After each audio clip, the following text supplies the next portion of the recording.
Questions. जैसा कि हम चैप्टर नंबर 3 10th क्लास का देख रहे हैं, pair of linear equation in two variables. मैंने इसके लिए एक छोटा सा शॉर्ट वीडियो बनाया है जिसमें कि आपको बताया इसके बारे में कि क्या होता है लीनियर पेयर। आज हम इससे एक्सरसाइज 3.1 स्टार्ट करते हैं। Question is given, Aftab tell his daughter 7 years ago I was 7 times as old as you were then, also 3 years from now I shall be 3 times as old as you will be. Isn't this interesting? Represent this situation algebraically and graphically. अब इसको आपको algebraically भी बताना है और graphically भी बताना है। तो किस तरह से है, जो हमको सबसे पहले तो इक्वेशन बनाना आना चाहिए। तो हम पहले क्वेश्चन क्या दिया है उसको अच्छे से रीड करें। Aftab tell his daughter 7 years ago I was 7 times as old as you। तो हम आफ्ताब की प्रेजेंट एज क्या सपोज कर लें x, और जो उसकी डॉटर है उसकी एज हम y ले लेते हैं। So you write question number first, let present age of Aftab, capital A लिख लेते हैं, आफ्ताब क्या सपोज कर लें x years, और जो उसकी बेटी है एंड हिज डॉटर्स है ना, प्रेजेंट एज ऑफ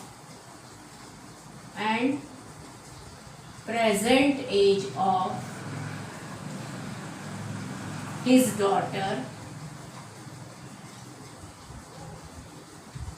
क्या होगी y years। अब देखिए क्या कहा है अकॉर्डिंग टू क्वेश्चन, जो फर्स्ट कंडीशन क्या लिखे हम, फर्स्ट कंडीशन क्या दी है।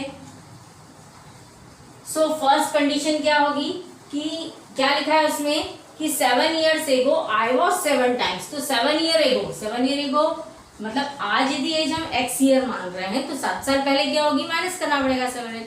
जैसे सपोज आप 14 years के, आज आप 14 years के, तो 7 साल पहले के कितने होंगे, 7 साल के, है ना। 14 में से 7 हम माइनस कर रहे हैं, तो सेम एज हम यहाँ पर भी लिखेंगे। जो आफ्ताब की एज है वो क्या है, 7 years ago x minus 7 year होगी, और वो किसका 7 टाइम है, उसकी डॉटर की, तो y माइनस 7। तो हमको यहाँ क्या मिलेगा, x minus 7 is equal to, equation जो हमारी आएगी वो क्या आएगी, x minus 7 is equal to 7y minus 49। अब क्या होगा, इस x माइनस 7y कर दें और माइनस 49 प्लस 7 कर लें, तो हमको क्या मिलेगा, x minus 7y is equal to minus 42। This is the equation number first. ये अच्छे से क्लियर हो गया। अब हम लिखते हैं अकॉर्डिंग टू सेकंड कंडीशन क्या होगी वो हम लिख लें। तो सेकंड कंडीशन क्या बोल रहा है वो देखिए हम, ऑल्सो 3 years फ्रॉम नाउ, आज से 3 साल बाद। अब मैं बात करूँ कि आज हम मान लीजिए आप 14 years के हैं, तो आज से 3 साल बाद, तो 14 में हम 3 years ऐड कर देंगे, मतलब 14 प्लस 3 7 होगा। सो you write here x plus क्या आएगा 3, क्या लिखा है मैंने कि जो आफ्ताब की एज है वो किसकी है, उसकी बेटी के 3 टाइम्स है, यही लिखा है ना। 3 years from now I shall be 3 times as old as you will be। Now x plus 3 is equal to 3y plus 9।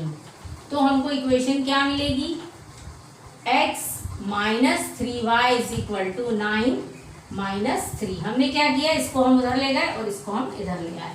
3y को हमने LHS में शिफ्ट किया और 3 को RHS में किया, तो ये मिल गया। इक्वेशन होगी x minus 3y is equal to 6। This is equation number second.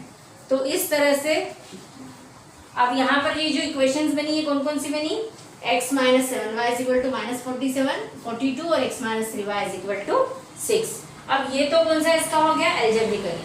अब उन्होंने कहा इसको ग्राफिकली भी बताना है, तो ग्राफिकली ने हम बाद में इनको समझते हैं, पहले एल्जेब्रिकली कर ले clear.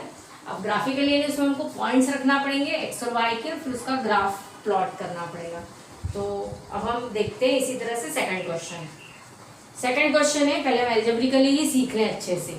The coach of a cricket team buys 3 bat and 6 balls for rupees 3,900.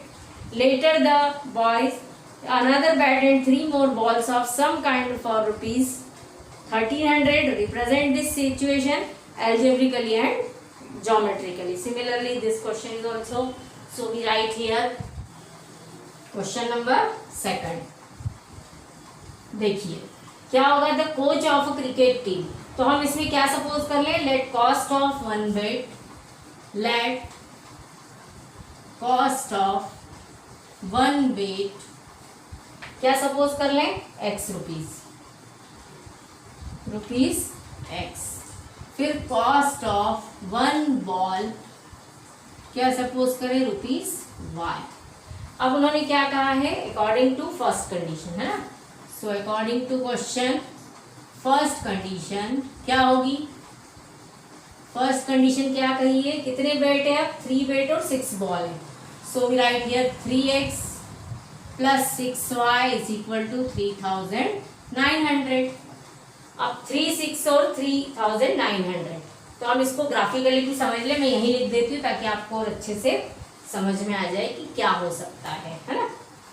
तो हम चाहे तो इसको 3 से डिवाइड कर सकते हैं तो ये और छोटा हो जाएगा, या अदरवाइज ऐसे ही रहने देते हैं। अब मैं इसका ग्राफिकली भी बता रही हूँ कि क्या हो सकता है, हमने उस क्वेश्चन में नहीं किया था बट हम यहाँ सेकंड वाले में कर लेते हैं ताकि आपको और अच्छे से क्लियर हो जाए। ये x लेते हैं, ये y लेते हैं। अब यदि हम x की वैल्यू यदि यहाँ 0 लेते हैं तो y हमको क्या मिलेगा,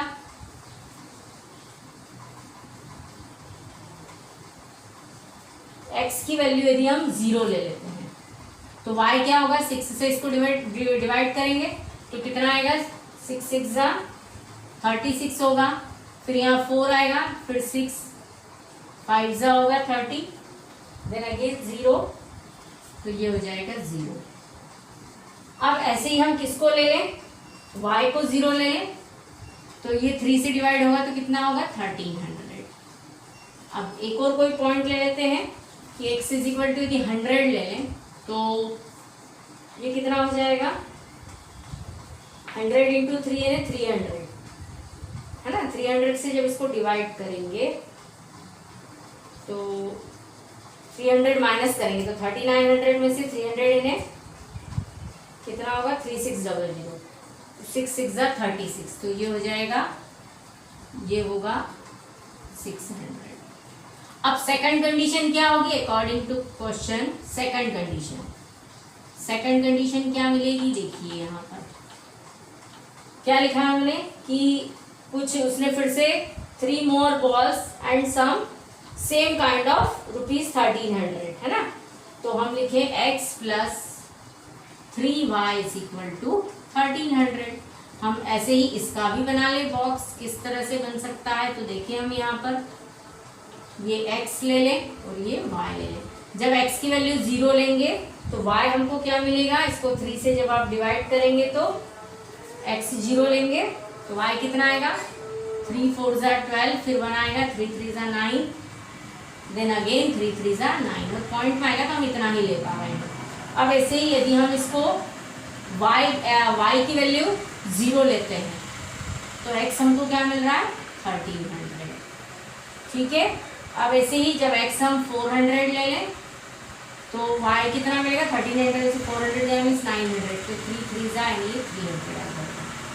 अब जब आप इसका ग्राफ बनाओगे, ध्यान दीजिए, अब हम ग्राफ यहाँ पर प्लॉट करते हैं ताकि आपको बहुत अच्छे से क्लियर हो जाए कि किस तरह से इसका ग्राफ बनाना है। तो मैं एक क्वेश्चन में सिखा रही हूँ, ऐसे आप बाकी के भी कर लीजिएगा। जो आफ्ताब और उसकी डॉटर वाला था वो एज इट इज करना है।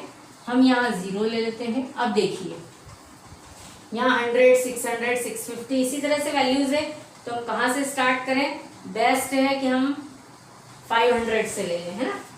सो हम यहाँ लेते हैं 500, ये लेंगे 1000, 5 का मतलब 500 का आप डिफरेंस कर दीजिए, ये हो गया 1500, ये हो गया 2000। सेम एज यहाँ पर भी होगा 500, देन 1000, देन 1500 और ये हो जाएगा 2000। ऐसे ही यहाँ पर -500, ये होगा -1000, -1500 और -2000। तो ये आप जो इनमें गे पे वो सेम रखना, ग्राफ पेपर पे प्लॉट करेंगे तो इजी में और अच्छे से समझ में भी आ जाएगा। ये हो जाएगा -500, -1000, देन -1500 और ये -2000। अब हम जब इसका ग्राफ प्लॉट करेंगे तो देखिए किस तरह से बनेगा। पहला वाला क्या है, 0 और 650 है, तो 0 और 650 कहाँ आएगा, तो 0 तो यही है और 650 मीन्स 500 के बाद यहाँ कहीं हम बना लें उस पॉइंट को, ये 650 हो जाएगा। इसी तरह से जो नेक्स्ट पॉइंट है वो 1300 है, तो 1300 मीन्स यहाँ कहीं आएगा, हम इसको ऐसे यहाँ ले लेते हैं और 0 यहीं रहेगा, तो ये वाला पॉइंट बन गया। फिर है 100 और 600, तो जो 100 है वो कहाँ ले लें हम, और उसके ऊपर क्या लिखा है यहाँ पर 600।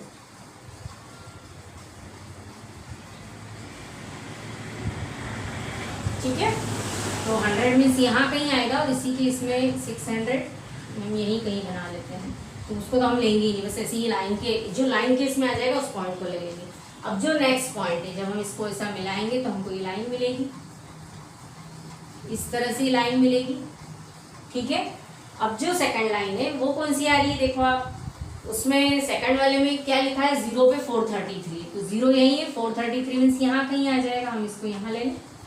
अब इसी तरह से इसके बाद जो पॉइंट है, सेकंड पॉइंट कौन सा है, 1300 और 0, तो 1300 तो यही है और 0 भी यही है, सेम है, दोनों का जो पॉइंट है वो कैसा है, ये दोनों में कॉमन पॉइंट है। और थर्ड कौन सा है, 400 पे 300 है, तो 400 इन्हें ये पे यहाँ कहीं आएगा और 300 इन्हें बिल्कुल यहीं कहीं इस तरह से आएगा। तो जब हम इनको भी मिलाएंगे तो हमको एक ही ऐसी लाइन मिलेगी, तो ये वाला पॉइंट क्या हो गया, दोनों में कॉमन हो गया, जो कि इंटरसेक्ट कर रहा है। तो ये पॉइंट कौन सा है, हम यहाँ लिख लें 1300 और 0 है, बस एक लिख लें, बाकी तो फिर आप लिख सकते हैं।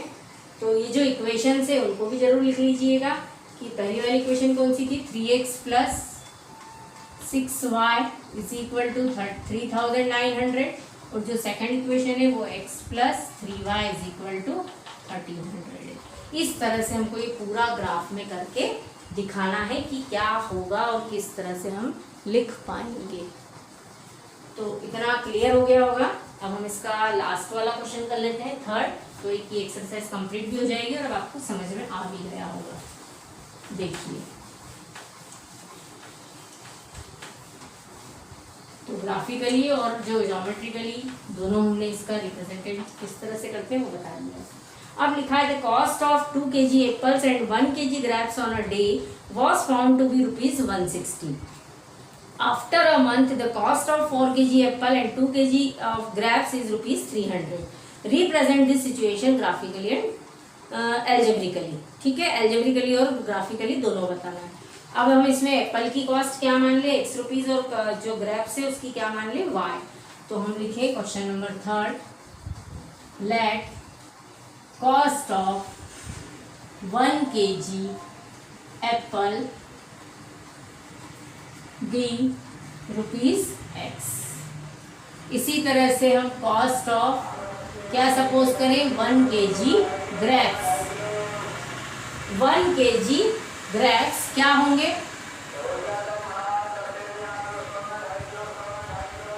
1 kg ग्रेप्स की जो प्राइस है वो हम सपोज कर लें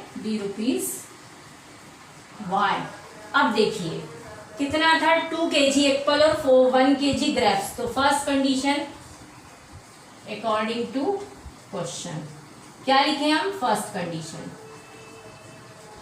कंडीशन क्या होगी, कितने kg ग्रेप्स कहे हैं, 2 kg एप्पल है तो 2x, और 1 kg कितना लिखा है ग्रेप्स, तो y आएगा। ये कितने का है, ₹160 का। तो ये इक्वेशन दिख रहा है कि नहीं, 160, this is equation number first. ये इसका एल्जेब्रिकली हो गया रिप्रेजेंटेशन। अब इसका ग्राफिकली हम देख लें, तो ग्राफिकली यानी हम इसमें फिर x और y की वैल्यू पुट अप करें। ठीक है, हमने लास्ट ईयर पढ़ा है कि x और y किस तरह से जो कोऑर्डिनेट ज्योमेट्री उसमें देखा था। अब हम x की वैल्यू यदि यहाँ 0 पुट अप करते हैं तो y क्या मिल रहा है, 160। ठीक है, और जब y हम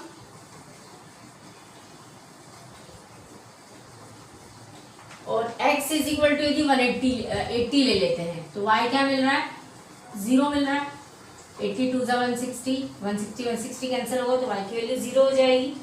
अब इसी तरह से हम x की वैल्यू 60 ले लें तो ये 60 लेते हैं तो y कितना मिल रहा है, 6 2 सा 120, 120 जब माइनस करेंगे तो 40 आ जाएगा। ठीक है, तो ये हमारी इस तरह से कंडीशन आ गई। अब सेकंड इक्वेशन क्या बनेगी, सेकंड कंडीशन क्या होगी, तो हम यहाँ लिखेंगे x और y, नहीं सॉरी पहले इक्वेशन तो लिख लें। सेकंड कंडीशन क्या कही है, after 1 month the cost of 4 kg apple है 4x प्लस कितने ग्रेप से 2 kg, so 2y is equal to how many rupees 300, so we write here 300। This is equation number second. Again यहाँ पर हम फिर से एक बॉक्स बना लेते हैं और x और y की ऐसी ही 2 3 वैल्यूज रख के देख लेते हैं। तो जब हम x की वैल्यू 0 रखेंगे तो y क्या मिलेगा, हम यहाँ और देख लेते हैं। x की वैल्यू यदि 0 रखते हैं तो y कितना मिल रहा है 150। ठीक है, अब ऐसे ही x की वैल्यू यदि हम 60 रखते हैं, है ना, x की वैल्यू यदि हम 60 रखते हैं तो कितना मिलेगा, 6 4 ज़ा 240, है ना, 240 माइनस करेंगे तो कितना आएगा, 300 माइनस 240 यानी 60, तो ये आ जाएगा 30। अब इसी तरह से एक आधा और कोई पॉइंट ले लेते हैं। यदि हम यहाँ 40 ले लें जैसे हमने इसमें रखा था तो 20 भी यदि रख लें तो ये कितना हो जाएगा 80, 300 माइनस 80 करेंगे तो कितना आएगा 220, तो ये 110 आ जाएगा। अब हम इसका ग्राफ प्लॉट करते हैं। ठीक है, ये एल्जेब्रिक सिचुएशन से ये दोनों और ग्राफिकली हम फिर से यहाँ देख लें कि वो किस तरह से बन सकती है।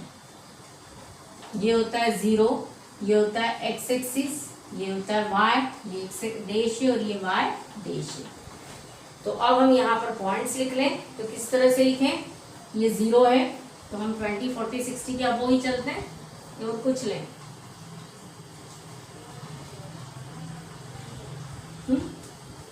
यहाँ ले लेते हैं 20 40 60 80 और ये 100 ले लेते हैं। ऐसे 20 40 60 80 और 100, 20 40 60 80 और 100। ऐसे यहाँ 20 40 60 80 और 100, ये माइनस में जाएंगे, सारी वैल्यूज ये किसी है माइनस की है। ऐसे यहाँ -20 -40 -60 -80 और -100। अब हम इसका ग्राफ प्लॉट करते हैं। तो देखिए जब x 0 है तो y यहाँ x 0 है तो y कितना है 160। अब हमने y 160 तो इसमें बनाया नहीं है तो एटलीस्ट वो ऊपर ही बनेगा, इसको हम छोड़ दें। अब 80 और 0 ले लेते हैं तो जब x 80 है तो y कितना है 0, देख पॉइंट तो ये आ गया। फिर जब x 60 है तो y कितना है 40 है, तो जब x 60 है तो y कितना है ये 40 है। यहाँ पे आ गई x 60 और y 40। तो जब हम इसको क्या करें, इस तरह से जब हम लाइन लेंगे तो ये ऐसी ही कुछ बनेगी। ठीक है, अब इसी तरह से हम सेकंड कंडीशन लेते हैं। ये हम इसमें भी ये वाला पॉइंट छोड़ देते हैं क्योंकि 150 बहुत लंबा होगा, ये 60 और 30 ले लेते हैं।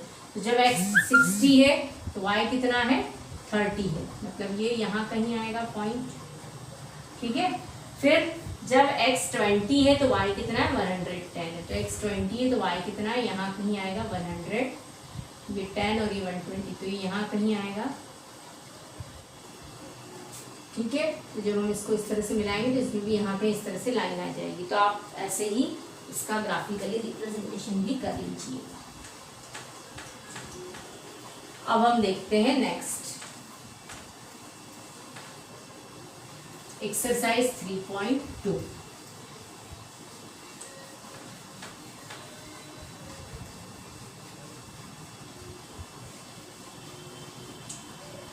एक्सरसाइज 3.2 क्या होगा देखिए, इसमें लिखा है from the pair of linear equation in the following problem to find their solutions graphically. अब ग्राफिकली आपको बताना है। 10 students of class 10th took part in a mathematics quiz If the number of girls is 4 more than the number of boys, find the number of boys and girls who took part in the quiz.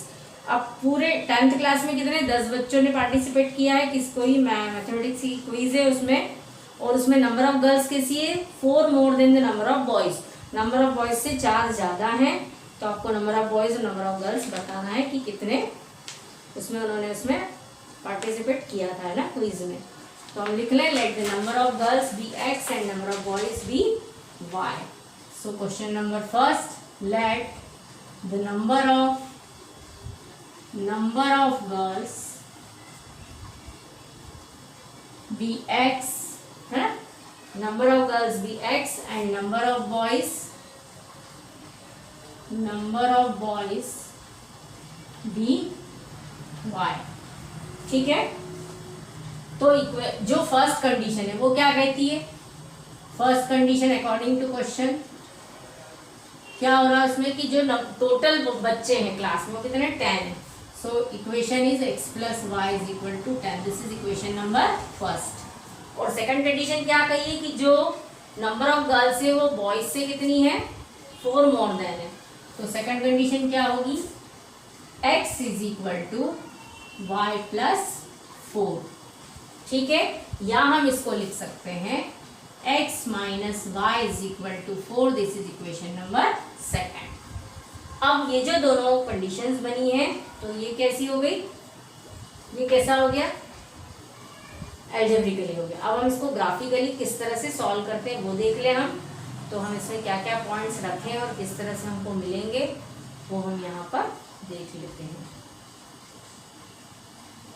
चलिए अब हम इसमें क्या करें, तो पहली जो condition है x plus y is equal to 10, इसके लिए हम ग्राफ बनाते हैं। तो पहले हम x और y की वैल्यूज लिख लें, क्या क्या पॉसिबल है, ये x और y।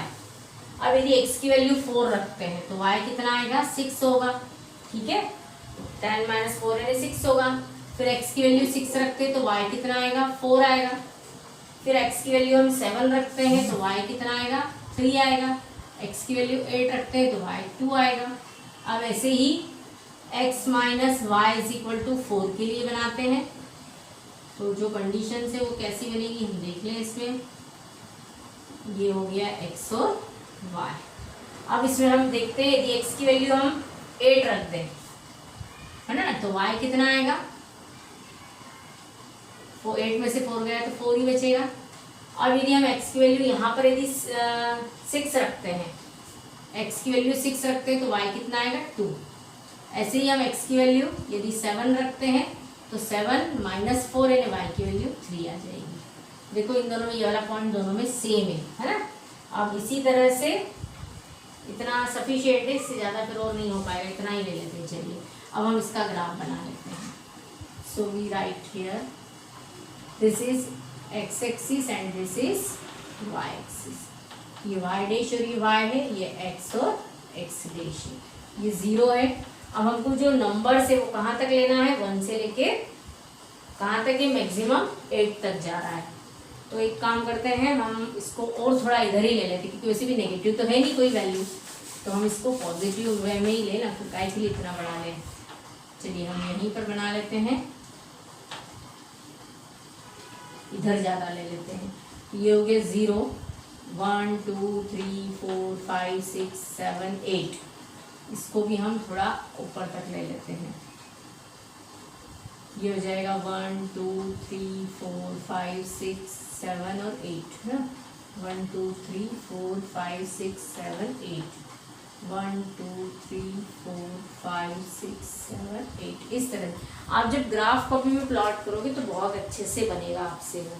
अब देखिए हम यहाँ पर वैल्यूज पुटअप करते चले जाते हैं। पहले इसके लिए देखते हैं, जब x4 है तो y कितना है 6 है, ये x4 है तो y कितना है 6 है, मतलब ये यहाँ आ जाएगा। इसी लाइन में ऐसे चलना और इधर से चलना है ना, जैसे कि इस लाइन में यहाँ चले और इधर से ऐसे चले तो ये पॉइंट यहाँ आ जाएगा। ये कौन सा है 4 और 6। इसके बाद कौन सा है 6 और 4 है, तो ये 6 है और ये 4 है, तो ये यहाँ पे आ गया, ये हो गया 6 और 4।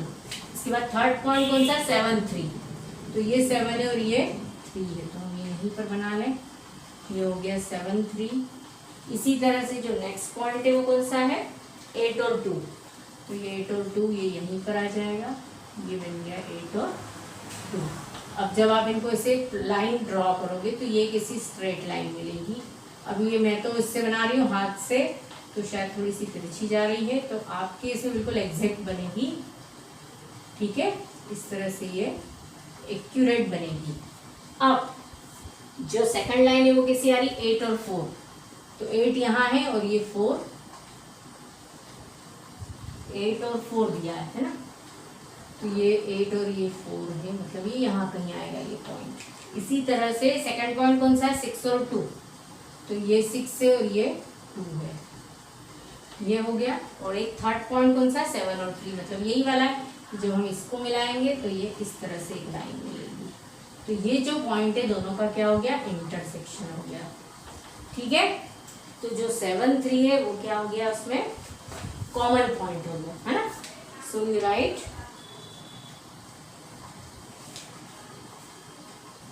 इंटरसेक्शन या पॉइंट ऑफ इंटरसेक्शन क्या है, point of intersection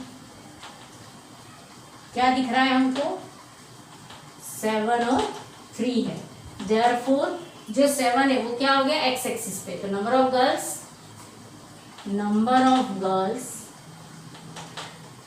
x is equal to 7 हो गई, और नंबर ऑफ बॉयज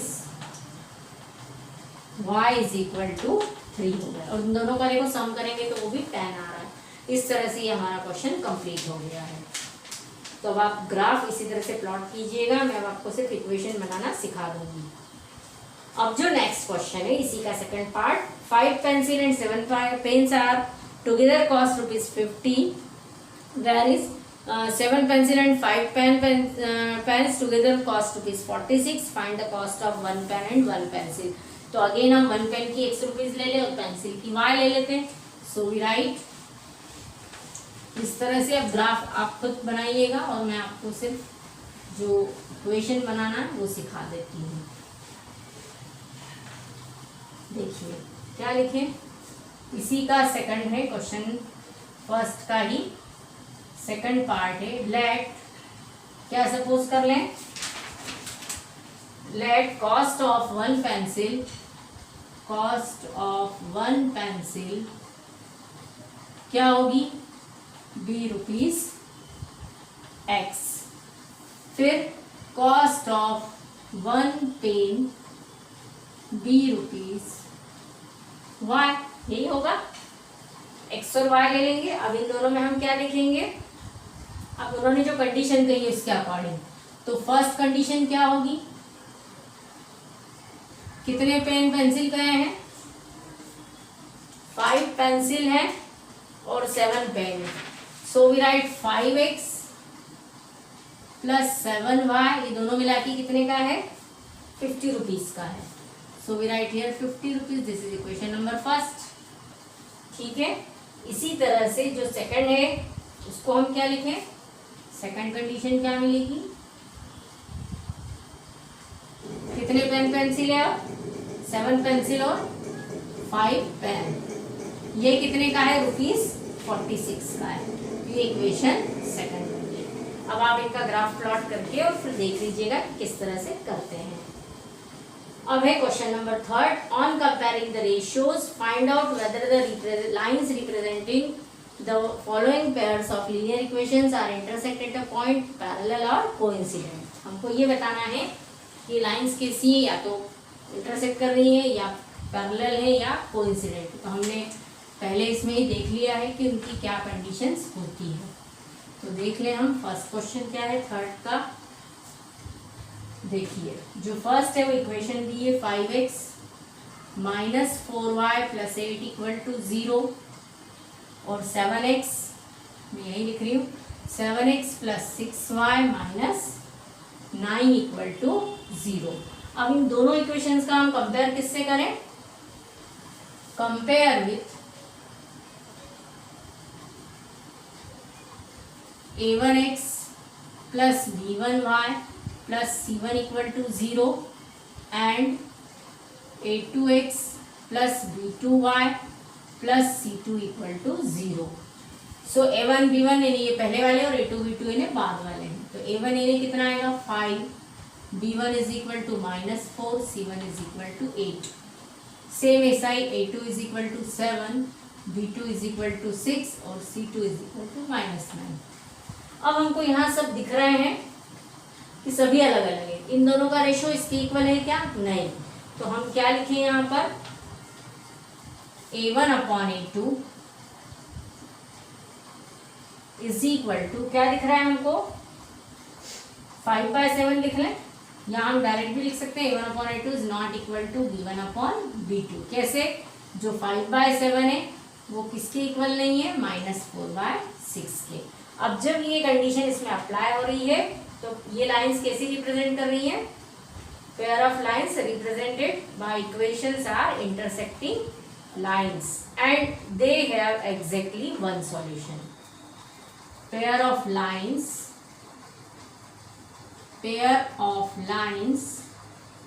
क्या लिखे हम? Pair of lines represented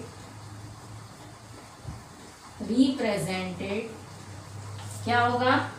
bye given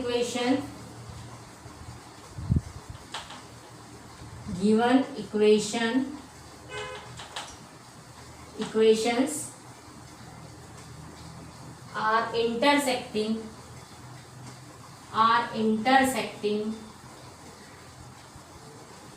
lines and they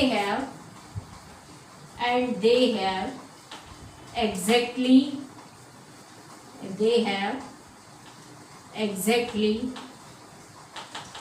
one solution. क्या होगा? One solution. इतना सभी को क्लियर हो गया? तो हमको यहाँ पर कंपेयर करके बस देखना है कि वो किस तरह से। तो मैंने आपको ये फर्स्ट में बताया था कि a1 upon a2 is not equal to b1 upon b2 यानी वन सॉल्यूशन आएगा। If a1 upon a2 is equal to b1 upon c2 is equal to c1 upon c2, तो इनफाइनाइटली मेनी सॉल्यूशन होंगे। और जब a1 upon a2 is equal to b1 upon b2 is not equal to c1 upon c2 यानी no solution होंगे। तो इसमें आपको देखना है, इस टाइप का क्वेश्चन एग्जाम में आता ही है। तो हम यहाँ अब लिख लें सेकंड वाला क्या है पार्ट इसका। मैं डायरेक्ट यहाँ सिर्फ इक्वेशन लिख ली और बाकी यही लिखना है, बार बार कंपेयर करना है हमको, है ना। तो सेकंड इक्वेशन क्या दी है? 9x plus 3y plus 12 equal to 0, then 18x plus 6y, फिर क्या लिखा है? Plus 24 equal to 0। अब देखिए यहाँ पर क्या हो रहा है, a1 यानी कितना है? 9 है, b1 यानी 3 है और c1 इज इक्वल टू 12 है, a2 इज इक्वल टू 18 है, b2 इज इक्वल टू 6 है और c2 इज इक्वल टू 24 है। अब हमको यहाँ दिखाई दे रहा है कि हम देख लें a1 अपॉन a2 यानी 9/18 यानी 1/2 मिल रहा है। फिर b1 upon b2 is equal to 3/6 is equal to 1/2। ऐसे ही c1 upon c2 is equal to 12/24 यानी ये भी 1/2 है। अब देखो a1 अपॉन a2 भी 1/2 है, b1 अपॉन b2 भी 1/2 है, c1 अपॉन c2 भी 1/2 है। दैट मीन्स हम क्या लिखेंगे यहाँ? That implies a1 upon a2 is equal to b1 upon b2 is equal to c1 upon c2। जब रेशो कैसा है? इक्वल है ना। देयरफॉर इनफाइनाइटली मेनी सॉल्यूशंस, है ना। लाइंस आर, हम यहाँ लिख लें शॉर्ट में, lines are coincident and infinitely many solutions.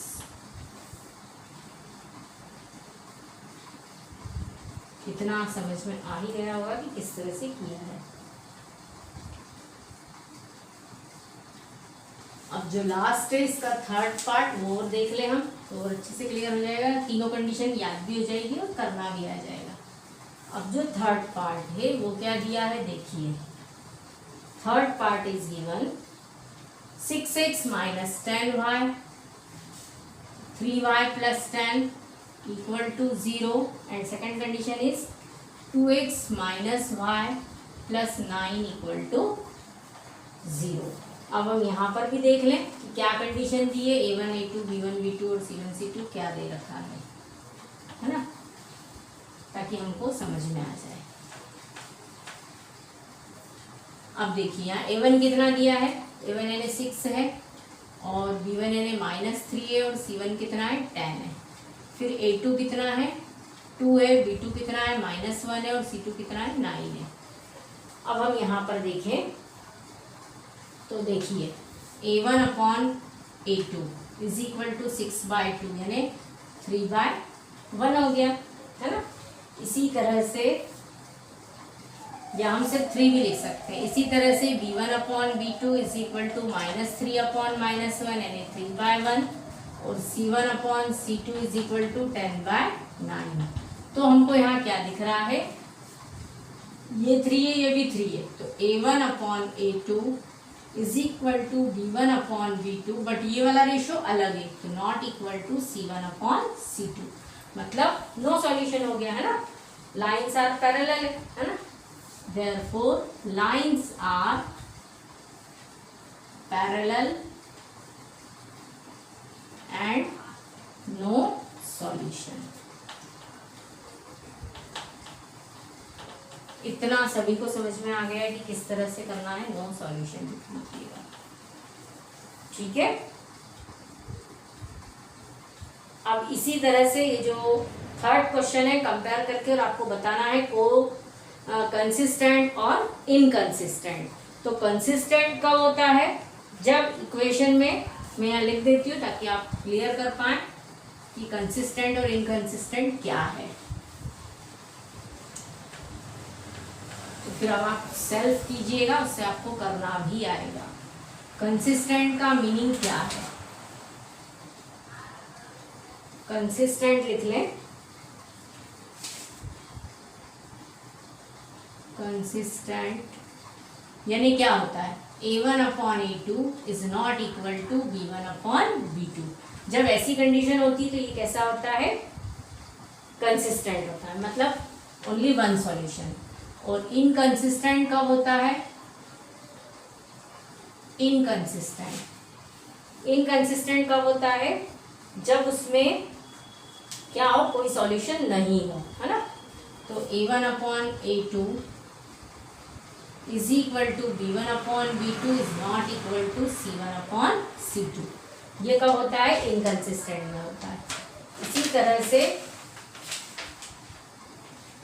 जब तीनों, मतलब एक इसमें ये और कंडीशन लिख लेना कंसिस्टेंट के लिए, a1 upon a2 is equal to b1 upon b2 is equal to c1 upon c2। तो ये ध्यान रखिए कंसिस्टेंट दो कंडीशन में होता है, जब कैसा हो, बिल्कुल यूनिक सॉल्यूशन हो, यूनिक सॉल्यूशन हो और इनफाइनाइटली मेनी सॉल्यूशन हो, मतलब 100% सॉल्यूशन तो है उसका कुछ ना कुछ, या तो एक है या एक से ज़्यादा है, तो दोनों कंडीशन में वो कंसिस्टेंट कहलाता है।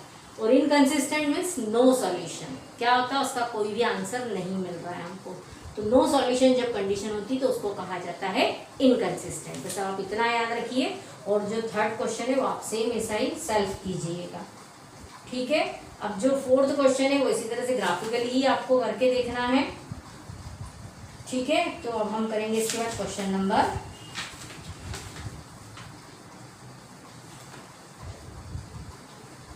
5। Half the perimeter of a rectangular garden whose length is 4 meter more than its width is 36 meter. Find the dimension of the garden. तो हम लेंथ उसकी x सपोज कर लें और width क्या सपोज कर लें, y.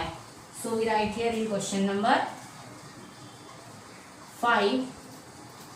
What is given? Let the length of garden क्या सपोज कर लें, x मीटर, और जो उसकी ब्रेड्थ है वो क्या सपोज कर लें, y मीटर। ओके। अब क्या कहा है उन्होंने कि जो पेरीमीटर है, हाफ द पेरीमीटर। पेरीमीटर क्या होता है, जब रेक्टेंगुलर है तो पेरीमीटर क्या होता है, 2 इंटू एल प्लस बी होता है। So you write here perimeter of rectangular rectangular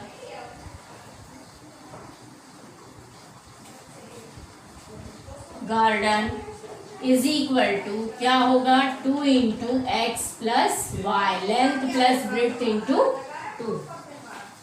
अब इसमें हम यहाँ क्या करेंगे, जो क्वेश्चन दिया है अकॉर्डिंग टू फर्स्ट कंडीशन है ना, सो फर्स्ट कंडीशन हम क्या लिखेंगे यहाँ पर, व्हाट इज गिवन कि जो उसका पेरीमीटर का जो हाफ है वो कितना है, half the perimeter of rectangular garden whose length is 4 metre more than its width is 36 metre. So you write 2, इसका जो पेरीमीटर है वो ये है और इसका जो हाफ है वो किसके इक्वल है, 36 के इक्वल है।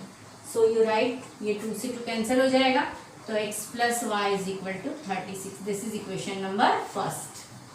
अब सेकंड कंडीशन क्या बोल रहा है वो कि जो half the perimeter of a rectangular garden whose length is 4 metre than its width, तो लेंथ जो है वो कैसी है, यहाँ लिख लें सेकंड कंडीशन, जो उसकी लेंथ है वो कैसी है, विड्थ से 4 मीटर ज्यादा है। So x is equal to y plus 4। This is equation number second. अब हम इसको क्या करें, इसको हम लिख लें x minus y is equal to 4। ठीक है, इसको इक्वेशन नंबर सेकंड कर देते हैं। अब आपको इसको सॉल्व करना है, तो हम एक बार इन दोनों इक्वेशंस को ऐड कर देते हैं। ऑन एडिंग इक्वेशन 1 and 2, ठीक है, जब हम इन दोनों को ऐड करेंगे तो क्या मिलेगा, देखिए x plus y is equal to 36, x minus y is equal to 4। तो ये दोनों सेम है, साइन तो कैंसिल हो जाएंगे, ये दोनों मिलकर 2x होगा इज इक्वल टू 40 होगा, यानी x is equal to 40/2 means 20। तो जो लेंथ है वो कितनी आ गई, 20 मीटर। इस x की वैल्यू हम किसी एक इक्वेशन में पुट अप कर दें, put in 1, so we get 20 plus y is equal to 36। तो देखिए यहाँ क्या आएगा, क्या लिख ले हम, y is equal to 36 minus 20, यानी y is equal to 16 metre. तो ये इसकी ब्रेड्थ आ गई और ये इसकी लेंथ आ गई, जो कि हमको निकालनी थी। ठीक है,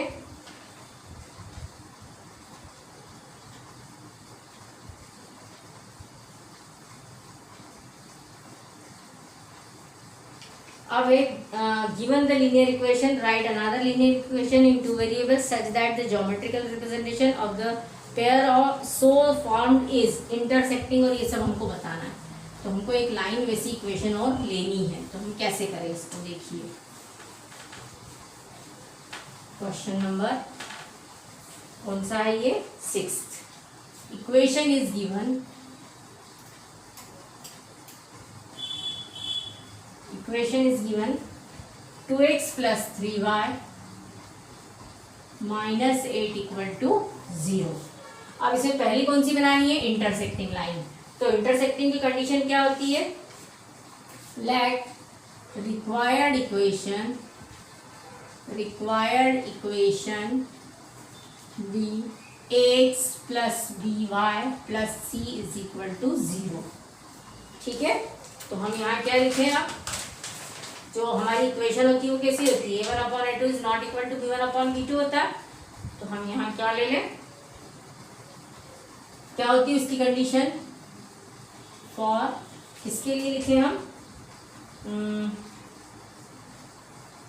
इंटरसेक्टिंग लाइंस क्या होता है, a1/a2 is not equal to b1/b2 होता है, और हम c1 c2 भी नहीं ले सकते उसमें इक्वल टू। तो हम यहाँ क्या ले लें, क्या इक्वेशन सपोज कर लें, अब इसमें x के साथ 2 के बजाय हम यहाँ 3 भी ले सकते हैं, so we right 3x plus 2y, और जो c है उसको कुछ और हम ले लेते हैं, तो हम यहाँ पर उसको इक्वल टू 8 ही कर ले तो भी चलेगा, 2x plus 3y is equal to 8। अब जो सेकंड कंडीशन है वो उन्होंने कैसी कही है, वो कैसी होनी चाहिए, पैरेलल। अब पैरेलल में क्या होता है, फॉर पैरेलल, पैरेलल में क्या होता है A1 upon A2 is equal to B1 upon B2 is not equal to C1 upon C2। तो हम A1 अपॉन A2 यानी 2 के अपॉन में हम क्या ले लें 4 ले लें, 2 1 2 2 2 4 होता है, 3 अपॉन 3 1 3 3 2 6 हो जाएगा, और नॉट इक्वल टू आना चाहिए तो हम यहाँ -8 ले रहे हैं, तो यहाँ हम कुछ भी ले सकते हैं 9 भी ले सकते हैं। सो हमारी इक्वेशन क्या बन जाएगी, क्या लिख लें हम इसको, रिक्वायर्ड इक्वेशन क्या ले लें हम, उन्होंने या तो ऐसे कैसे ले सकते हैं या कुछ और भी ले सकते हैं, तो हमने यहाँ ले लिया 4x + 6y is equal to 9, ये हमारी इक्वेशन हो गई। ठीक है,